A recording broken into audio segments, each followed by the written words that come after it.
করিনি। আমাদের বাড়ি ভাঙচুর করেছে, বোমাবাজি করেছে, গুলি ছুড়েছে, আমরা প্রশাসনের প্রতি ভরসা রেখেছি এখনো পর্যন্ত।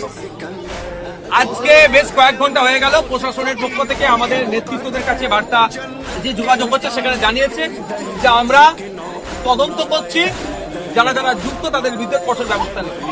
প্রশাসন যদি ব্যবস্থা নেয়, কোনো প্রশ্ন নেই, প্রশাসন ব্যবস্থা নিতে যদি ব্যর্থ হয় তাহলে আমরা গণতান্ত্রিক প্রক্রিয়াতে ব্যবস্থা গ্রহণ করব।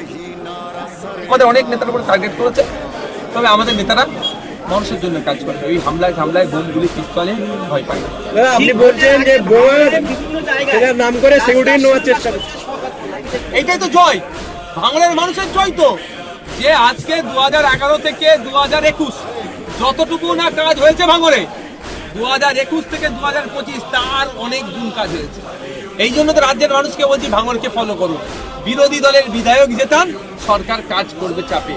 ভাঙড়ে একটা ইট গাছরে জানবে নওশাদ সিদ্দিকীর চাপে কাঁদছে, নওশাদ সিদ্দিকীর দাবিতে কাঁদছে। ও যে শিলান্যাস করছে, হয়তো আমার থাকার কথা ছিল কিন্তু আমাকে থাকেনি, ওখানে কেউ শিলান্যাস করছে, কিন্তু ভাঙড়ের যে ঢালাইটা হচ্ছে, যে রাস্তা হচ্ছে, নওশাদ সিদ্দিকীর জন্য। শওকত মোল্লার গাড়িতে শওকত মোল্লা বোম মেরে তার সিকিউরিটি বাড়াবার চেষ্টা করছে। শওকত মোল্লা কি ভোটের আগে ভয় পাচ্ছে? ভোটের আগে তার শুরু থেকেই ভয় পায়। যদি ভয় না পেতো তাহলে সিপিএম ছেড়ে তৃণমূলে আসতো। বিরোধী দল তো সাহস আছে, ওনার ভয় নেই, ভয় আছে বলে তো সাহস নেই, মানে দল ছেড়ে পালিয়ে এসছে।